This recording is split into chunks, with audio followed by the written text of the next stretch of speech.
kids! Good morning, the whole world! Welcome to our first free virtual event organized by Inka Traditional Medicine. I also want to say a big hello to all the native cultures and the Native Americans and the Chinese and the Ayurvedic and all the ancient cultures of the world. My name is Mary Mejia. I am a doctor, graduated from San Marcos University, Lima, Peru. I am from the Inka Culture descendant. Also, I dedicated to public health in the last 15 years in the United States.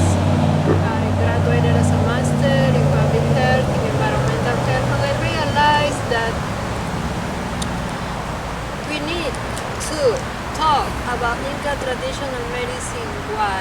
Because the health crisis is going on, because the chronic diseases are rising, and we had to help on the cure. Now, all these years, of the last 7 years, I was doing medical research in Inka traditional medicine, and I found out that the Inka traditional medicine comes from my descendants, have a lot of knowledge and a lot of healing to give to the world. So, good morning once again, welcome, and let me read the agenda for you. So, the first point is in the agenda, once again. The second point is about the Inka traditional medicine, starting with where did the Incas come from? How did the Inka culture originate? Which are the footprints of the outstanding Inka culture? And what is Inka traditional medicine? And what are the Inka traditional medicine therapies?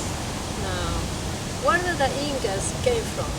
The Incas came from all the ancient cultures, ancient than the Incas, 8,000 years ago. And that's where the Inka traditional medicine was originated. In Caral, in the Lima state, or department we call it, in the country of Peru, which we call in ancient times Tahuantinsuyo, which is 6 countries. Are Ecuador, Colombia, Argentina, Chile, Bolivia, and Peru.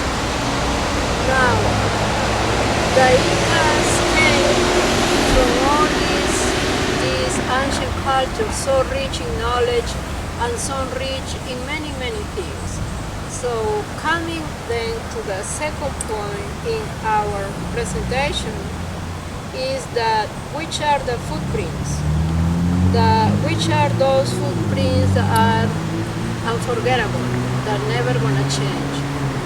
When we were 8,000 years ago in the first culture organized in Lima, Peru, they were a group of people that found survival by creating fishing nets to do fishing.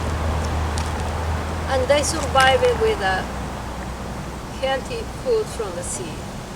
Then they continue and they developed science in those old times, which is the most ancient and beautiful and organic traditional agriculture. In traditional agriculture, they realize that they need water wherever they go, and they create some water channels. The professionals started to create and develop new science on those ancient times for survival.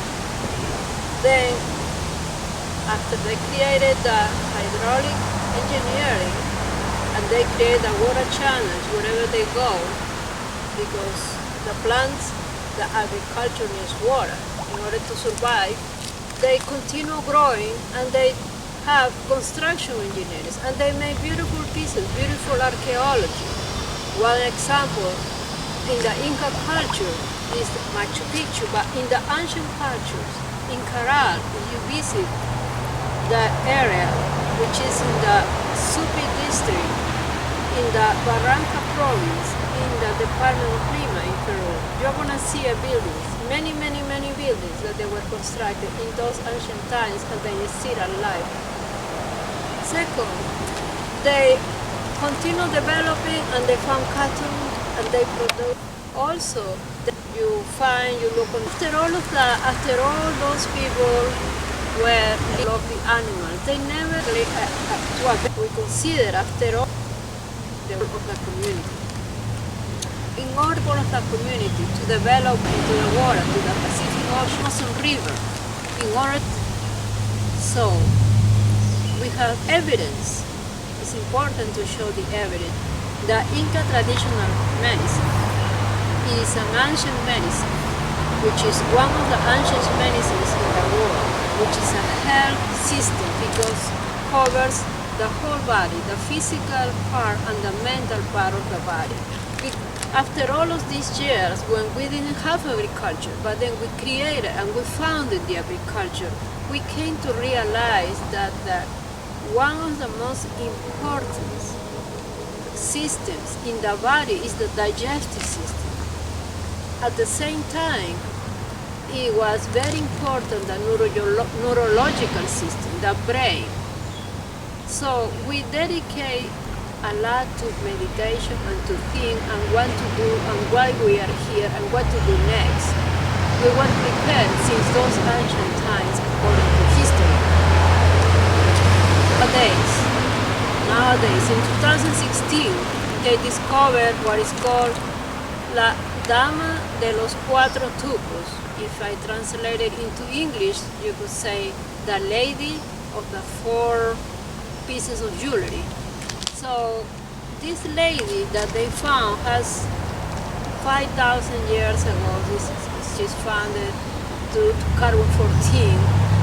They found it as a mummy and near to her, of course, it's beautiful clothing, well preserved, is jewelry, but also are the vegetables near her. Which vegetables?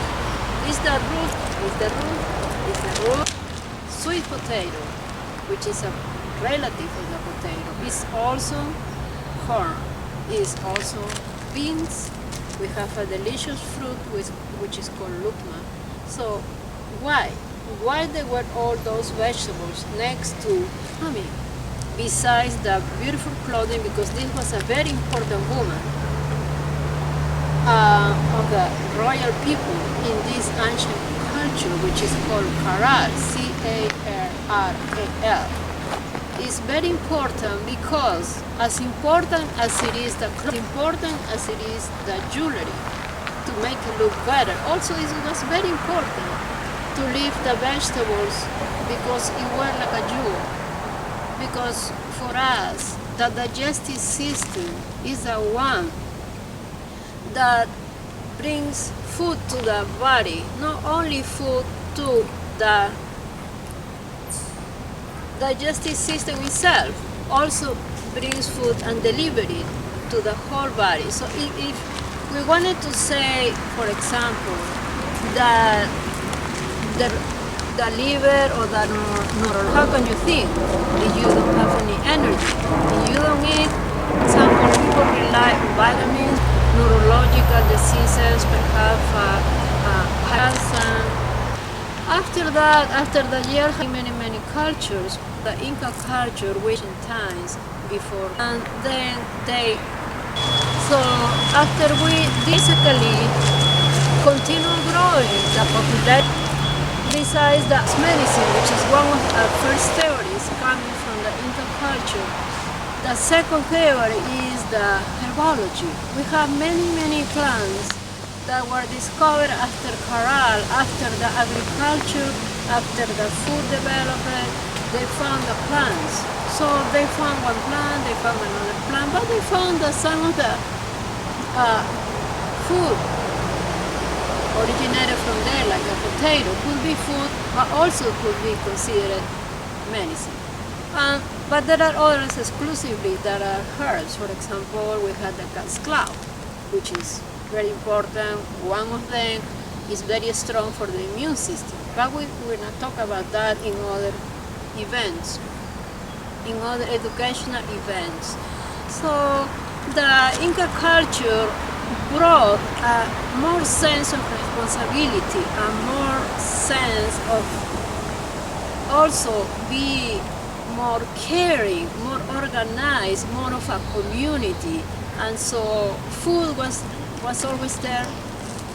And food was always, in many occasions, you know, scarce in one place, but because they did the reserves, it was that. So we are here right now doing this event in a park, and in the park, as you see, people passing and people walking. But we do that because this is the way that in the ancient times that we were teaching and were all this important knowledge through language and through many things. So that's what we consider, to make it in a natural environment, and we don't want to go to a regular class where it's a conference where you have a lot of cement around, where you have a lot of chairs. No, we wanted to do in a natural environment where also it's another people, it's people walking, it's people laughing, and we share, we are with nature, we are integrated, we are part of a community. Now, coming back to the medicine, I wanted to emphasize in the principles. One is that the food is medicine. So we have to be very responsible when we eat. Second, we have the second principle that the herbs are medicine, are stronger. Stronger if you take it as a pure medicine, are stronger for your health. Like you can use a herb for the neurological system, you can use a herb for the digestive system, you can use a herb for the bones and the muscles, for the immune system, for all the systems in the body, and to have health, and to have healing, and to have caring. Now, why do I say caring? It's very important also to emphasize the caring. When I was training in medicine in the medical university, to the doctors, they teach us to cure and they teach us to prevent medicine. However, in my practice and in the practice of my colleagues, I thought in the past that we don't have much time to prevent, we just have time to cure in 10, 15 minutes. One patient, you have another patient, that was not responsible. In traditional medicine, it's no rush. The patient is the most important thing. We have to hear what the patient says. Now, if you hear what the patient said, then we have to have empathy with the patient. Also, in the ancient medicine, the patient never came alone to the doctor. Came with the mother, the father, the neighbor, the cousin, the friend, the husband, the wife. It happened that you are suffering of disease and you are alone, you come by yourself, but feel free to feel like a friend of us. That's the difference also we wanted to do when we apply traditional medicine. Not only concentrated in the cure, not only concentrated in preventive, but also in the caring. Caring is very important. Psychological matters are important. Depression, anxiety, all those things that happen sometimes in the life, in the world where we are right now, that is not organic, that is not like in the ancient times. Right now you have too much gasoline, you have different problems in the environment. Sometimes the rivers are contaminated, or sometimes this happens, this already happens. So we have to continue working on us. We have to be positive and go on. Like the Inkas. The Inkas in those ancient times, they chose to contract a big, which is called Machu Picchu, in an area which is very, very difficult. They measure until it's here right now. Why? Because they have good health.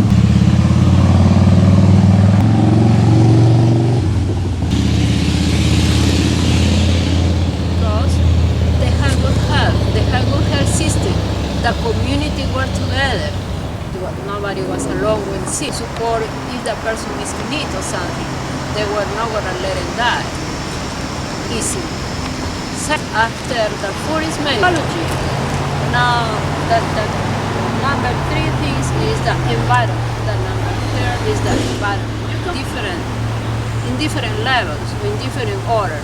It's okay too. You have to have a good environment as much as possible. If it's organic, it's better. If you live in a city where it's crowded, then in your break you can go to a park and walk on it. Like in the Inka times. We didn't use the animals like a horse to run. No, we walk all the time. That was also exercise, and also that was a part of it. So we leave you here for now. We are gonna continue. Thank you very much for your time. Please visit us at www.inkatraditionalmedicine.com. If you like the video, please give us a like. If you have any questions, you can please write to Inka Traditional Medicine at gmail.com. Thank you.